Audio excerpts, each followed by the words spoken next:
Alright, how's it going, everybody? Today I'm bringing you my Despia deck profile. Unlike the last profile, this is actually going to be post-structure deck. This has become, honestly, like my favorite deck possibly all time, guys. Like, I've been playing this deck non-stop before the structure deck, after the structure deck. I have a lot of testing to back up kind of like my ratios and stuff like that.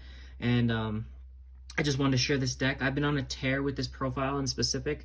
I've won two box tournaments back to back, and then I got second place at another one playing Despia. And I've been updating my list constantly and just keeping up with like the meta changes and all that, because even though it's only been, not even like 2 weeks yet that we've had the structure deck, there's been a lot of changes to how this deck is played, and everyone's kind of figuring out like what engine they want to use. Do they want to use Frightfur, Brave, whatever, or Heavy Hand Trap, something like that.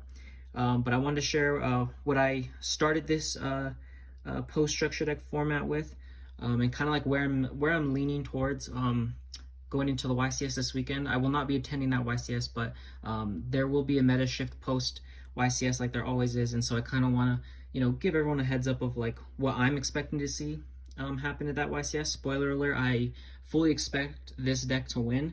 I called that Print Kids would be the top deck at the last one. It'll still be good, but a lot of those players are going to move on to this deck because, frankly, this deck's just better. This isn't a tier 0 deck, but this deck, in my mind, has the best matchup against everything right now. And because of the cards you have to side against this deck, a lot of them aren't great against other decks. And so there's a compromise that has to happen for every player going to that YCS and what they want to side. So let's just get into the profile. So obviously, 3 Aluber, and my version, I've seen a couple people put it to 2. It's incorrect unless you're playing like the Brave version, which, spoiler alert, I'm not. 2 Tragedy. There's a lot of times I want to put this up to 3. I've been testing 2 in this profile, and it worked out for me at the last tournament. So I'm sticking with it for now, but that's definitely something that could go up. 1 Adlib. This is another card. As the meta continues to shift, this could be a 2 of in the future. Right now it's a 1 of, and if you kind of play your cards right and sequence things in a certain way, you can recycle this multiple times even when it gets banished. Sometimes 1 is more than enough, but sometimes you don't have the luxury of shuffling it back off Lubellion or something like that. So for right now, 1. This one is a little controversial because a lot of people have cut Dramaturge. The way I played this deck really heavy pre-structure deck, and I loved Dramaturge, and maybe it's just the way I use the card, but I facilitate a lot of OTKs. You can do a lot of OTKs with this, but its effect just comes up all the time. Right now, in my opinion, the way I play the deck, I would never cut this. It could change in the future, like if I want to play second one, but honestly, Dramaturge is insane, and people, I think, just don't really know how to use the card in the correct way, because this is definitely not a 0 of right now. Like I think it's for sure 1 of. And then for this last tournament, I tried out 1 comedy. I wasn't really on the comedy hype train. I tried it out, and there were a couple scenarios where it came up where I could have protected my Aluber, or played around a skill drain or something like that in Grave, but it didn't come up in the last tournament. I do plan on testing this a couple more times to decide if I want to continue to main it. In my next build that I've been testing, I actually cut this, but this is kind of like a flex spot, like if you want to play it or you don't. So that's all for the Despias. Next, what we have is, of course, 2 Albaz. Shout out my miscut structure decks. I'm going to keep using the commons. I like, max rarity, but it's either max rarity or low rarity for me, and these miscut commons are nice. So 2 Albaz, you got to play 2. In this build that I took for the last box tourney, I was playing the Light Hex Seal Fusion. I only ended up summoning the card it summons. I won't spoil it. I think twice, but both times I did, it won me the match. So I am going to test out builds without this, period. But for the tournament, it actually came in clutch, and it's not even like really a brick if you draw it. It can actually facilitate really cool plays if you hard make it or hard draw it. So next I'm playing, obviously we're playing Edge and Chain still. In my opinion, the way I play the deck and kind of what I've seen with the other builds, I think the best version of Despia is the version that plays the Frightfur package. Um, and that includes, against like the Brave version, all that. Uh, I think this fixes the big problem of hand size in this deck, because a lot of the times, if you've played this deck a lot, you might notice there's a lot of scenarios where maybe you needed, like, if it's late in a grind game and you're trying to resolve a Lubellion effect and you don't have a card in hand, you're screwed. And there's a lot of times where you have cards in your hand that you don't really want to get rid of. And just having a card that like makes you go like +2 to have that extra discard like comes up all the time, guys. That's one of the reasons I like this package. And then obviously you have a searchable way to polymerization, and you add that much more protection to your Chimera effects because you have a poly engrave. So I do not see myself cutting this. I might test online like the versions without this, but honestly, like I genuinely think that the Edge package is just far superior to any other build. What I decided to play for this last tournament, I played 12 hand traps. So what I did was I played 3 Ash, 3 Bell. This was my first tournament where I decided to main Bell because the structure deck was legal now. I liked it. It came in nice. 3 Nib. I continued to play Nib for this just because I wasn't sure if everyone was going to be on Despia. I think there were like 4 other Despia plays there. I think we had the first tournament post structure deck we had. I think it was only 30 players. So I decided to do Nib, and then of course I kept in Ogres because I assumed that people were still going to be on like the Praying Kid, all that stuff, or Brave package. So I wanted to still have something for them. I have been experimenting with different ratios of these hand traps. I think right now Ash is mandatory. Don't worry, guys. I ordered my secrets. This is the last video you're gonna see these supers, so don't worry about that. Bell was something that I was testing, and in some matchups it's really clutch. Like, it's one of those hand traps though that's so meta, like not defining, but meta dependent maybe, where the only reason we're playing this is because of this deck and because of the mirror, and you need it for like cross out targets and shit like that. But I might mess with the ratios a little bit. Nib is one of those, like I mentioned earlier in the video, how hand trap ratios and what cards you side and main are going to be like really different than pre-structure deck, is because in a way Nib got significantly worse, and I'll tell you why. It's because that deck, this card doesn't do shit against this deck. You would have to significantly overextend, and 99% of the time you're already playing game 1. You're already if you're playing Despia, you're playing around Nib, and even if you're playing like the Brave version, you're full comboing in 4 summons, and even if you have to go into your 5th or more, you already have Griffin on board. And then in this version, rarely do I ever combo over 2 summons. It's usually 3 or 4, and so Nibs kind of just sucks. So this is something that might move to the side or be removed completely. It's kind of weird because this whole time we've wanted to play Nib and then pair it with hand traps like Ogre, Veiler, and stuff like that. But that's what I'm saying. Like, we're just gonna have to see what everyone's playing at the YCS and what everyone's kind of been testing to kind of figure things out. Ogre's another one that's kind of weird too. Ogre sucks in the mirror. You're really not hitting anything unless they're playing like the Brave version. Yeah, it literally does almost nothing. There's Q interactions, like if your opponent like normal summons Albaz and tries to like super poly your board, you chain Ogre on the Albaz, and then it doesn't resolve because they have to use Albaz as fusion material, and if it's not on board, they can't super poly anymore. Like, there's little things like that, but those scenarios don't really come up a lot. So it's one of those things. Like, I went into this tournament, this is first big tournament post structure deck. I just kind of wanted like an even kind of mesh of cards to kind of like hit everything, because I knew there were some people that were going to be on the Eldritch Despia version, and so I knew I could hit Sanguines with these. I knew Ogres and Nibs would probably be dead, but I also knew that a lot of people are still trying to figure this deck out and decide what they want to do. So This is what I played. It worked out well for me in the Sword Soul matchup, which it's actually kind of weird for this deck, I learned. The last tournament I actually went undefeated. I only dropped a single game. But the one game I did drop, it was against Sword Soul, and it was a situation where do I play her on Super Poly or Ghost Bell? I decided to play her on Super Poly, and then I lost to Ghost Bell. So it was just one of those 50-50 things, but Nib came in clutch. What sucks in that matchup is Ghost Bell does nothing. Game one I opened this and Bell, I ended up just belling. I let him go the Howt combo, a Rorodon, and then I just bell Despot, and then I was able to Nib after, but he still ended on like Shishao Trap, and I think something else, but yeah. So that's Sword Soul matchup is something to keep in mind, guys. Just make sure you're prepared for that if you're playing Despias. Alrighty, so that's it for the hand traps, and I believe all the monsters.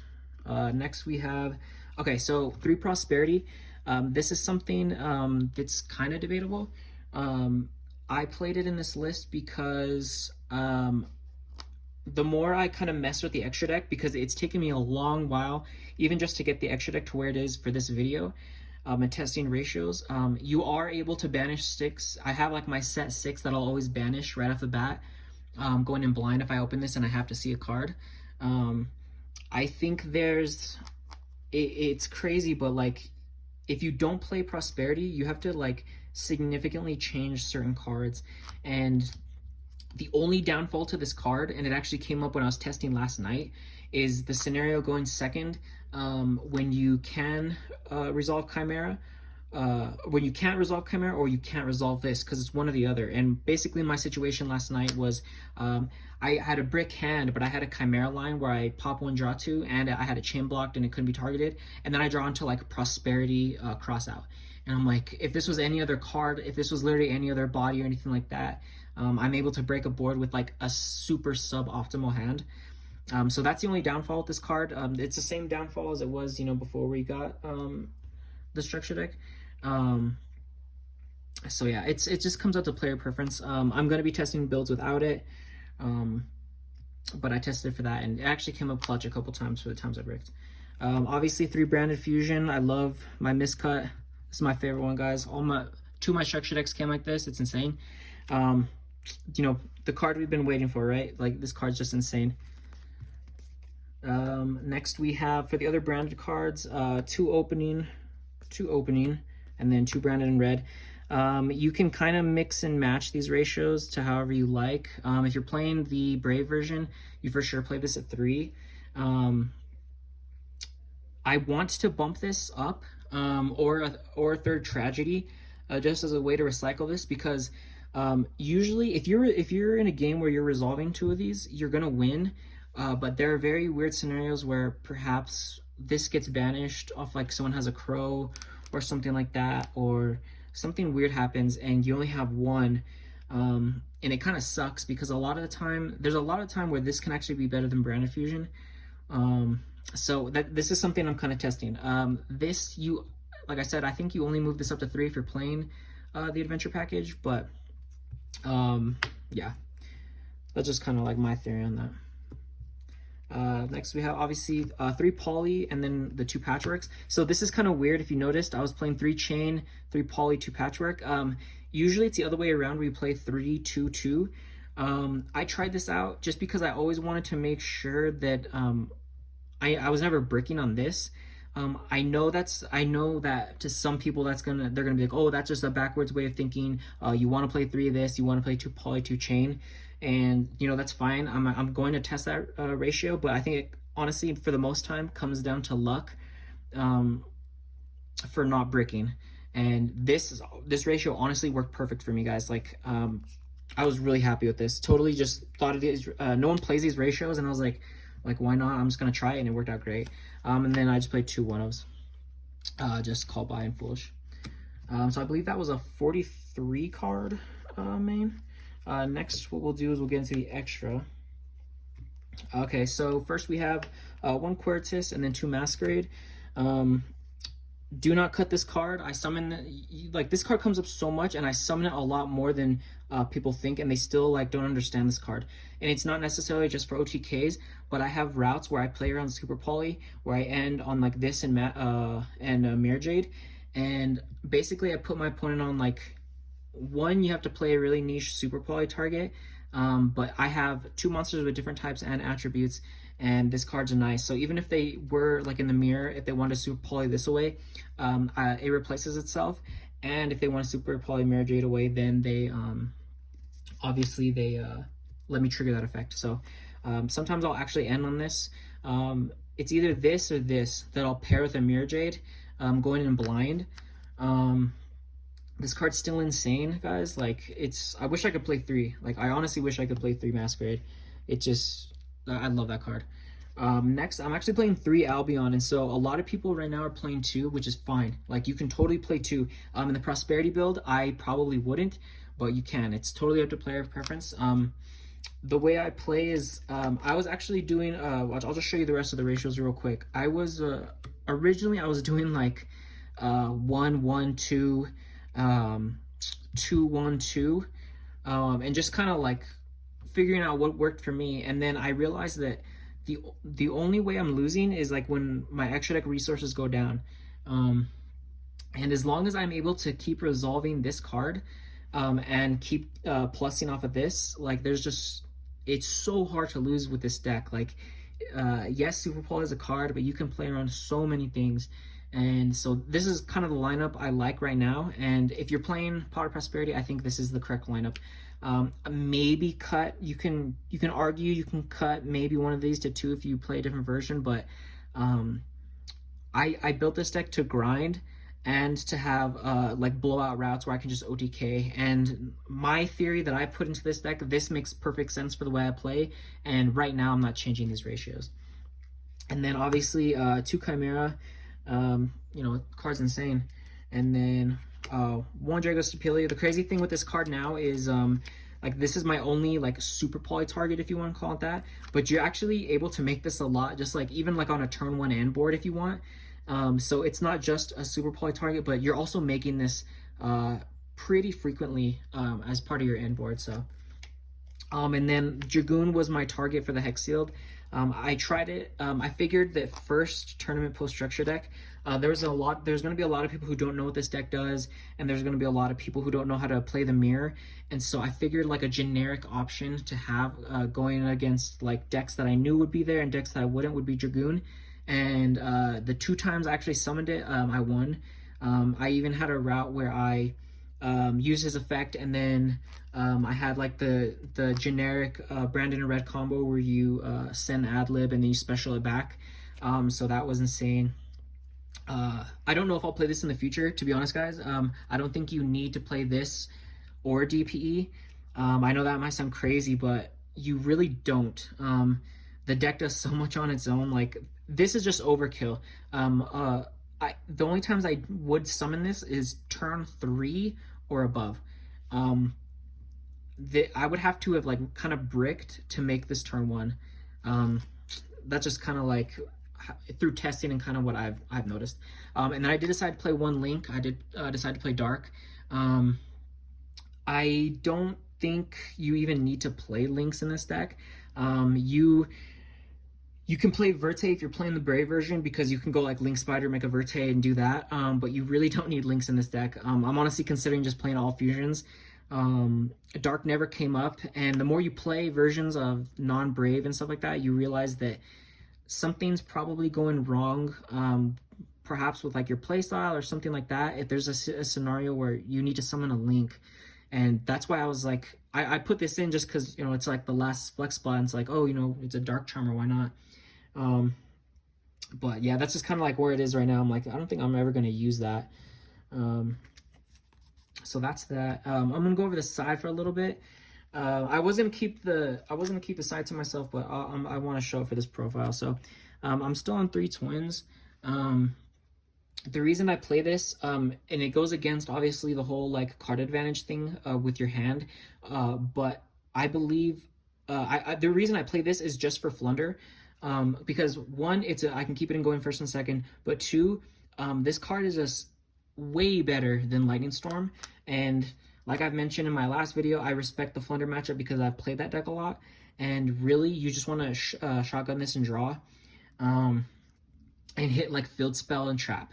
because if this is Lightning Storm, you go main phase, activate, they can literally just let you get rid of the M-Pen, or just activate the trap in response. Like it does nothing. Lightning Storm does nothing, which sucks because I like Lightning Storm. But yeah, that's why I prioritize twins. As you can tell from the video, I wasn't maining Super Poly. In my pre-structure deck build, this was a mandatory 3 of. Now, you don't need to main this card, guys. Like, you have so many ways to, like, break boards and stuff like that. This is strictly for the side now.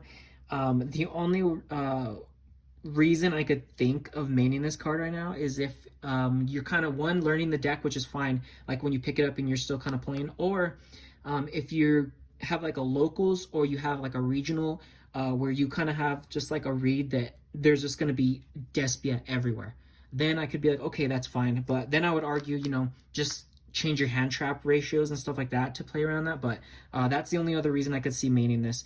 You want to keep up hand advantage, and this is, to me, is only good for the side. And because this is restricted to the side deck now, you don't have to play Mud Dragon. I got to cut like cards like Mud Dragon and stuff like that, Super Poly targets, because I wasn't going into those game one since I'm not maining this. So so that was my theory on that. Next, what we have are 3 crossouts. So guys, this if there's one thing you take away from this video, I want you to understand how insane this card is in this deck. I will be maining this card from now on. You'll have to switch up hand trap ratios, but this card's insane. It's just phenomenal. When I played in the tournament, I sided it, and every time I saw it, I was like, it lets you play so free. You don't have to worry about like, you still play around hand traps, but you get more freedom to play, and it's just incredible. Like in the mirror, this is the best card. If you have to play 3 cards in the mirror between Super Poly and Crossout, you play Crossout. Like it's just insane.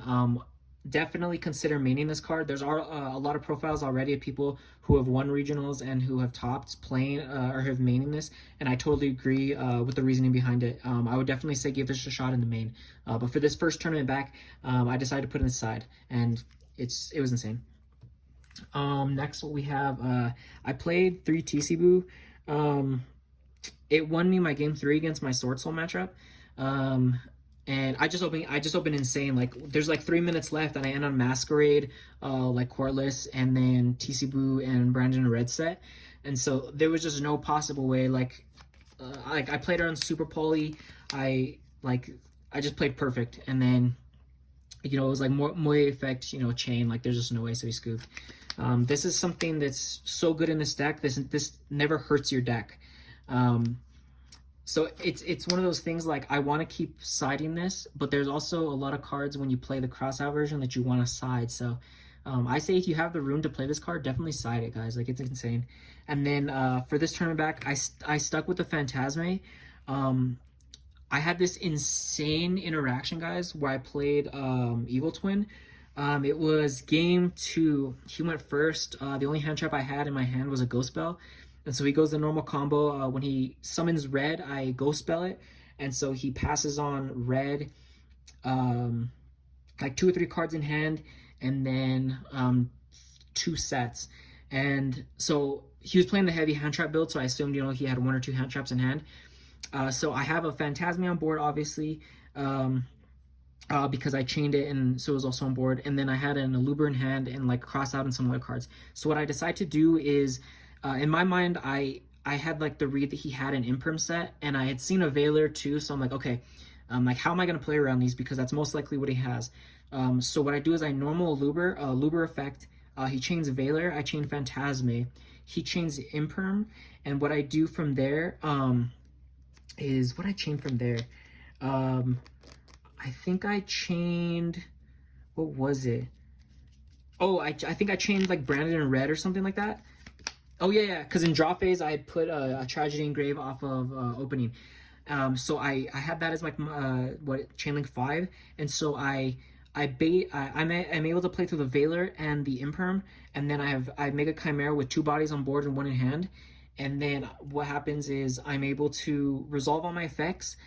Chimera effect, I pop his Link and his set card, which was a super poly. And so just because I sequenced my cards in the right order and played everything correctly, I was like literally highly rewarded for my correct gameplay, and I was able to get rid of a super poly because there, when you actually looked at the board state, there was no opportune time to super poly. Because what are you going to do? Like if I summon a Luber, why would you super poly there? You know what I mean? Like you're just letting my effect resolve. Like the chains were resolved correctly on both players' parts, but it was because I chose to play around two disruptions in the forms of an Imperm and Veiler, then my gameplay was rewarded and I was able to break the board and just OTK from there. So that was like one of those moments where I just like I was just playing like on another level last time, guys. Like it was crazy. But yeah, that's gonna be the profile. This deck, guys, like I'm telling you, might be my favorite deck, possibly all time. Like I love the playstyle, I love what it has to offer and stuff like that. I do want to. I don't want to spam my channel with Despia content because there are other decks that I've been playing. Like I've been playing DDDs and stuff like that. And I want to show those builds off. So leave down in the comments like what you want to see. Like if you want to see more Despia videos, I'll be more than happy to. Also, I have all my prizing that I've gotten for the last 8 days, I've saved. So if you guys want to see a video where I open everything, I have let's see, I have 2 boxes of Battle of Chaos, and I think 12 packs of Battle of Chaos, and then 2 or 3 OTS packs that I've been saving, just in case, you know, someone wanted to see like an opening video. And then I can kind of, you know, maybe talk combos and stuff with the list as well. So just let me know on that. Other than that, guys, please leave down in the comments, you know, what your build is like and stuff like that.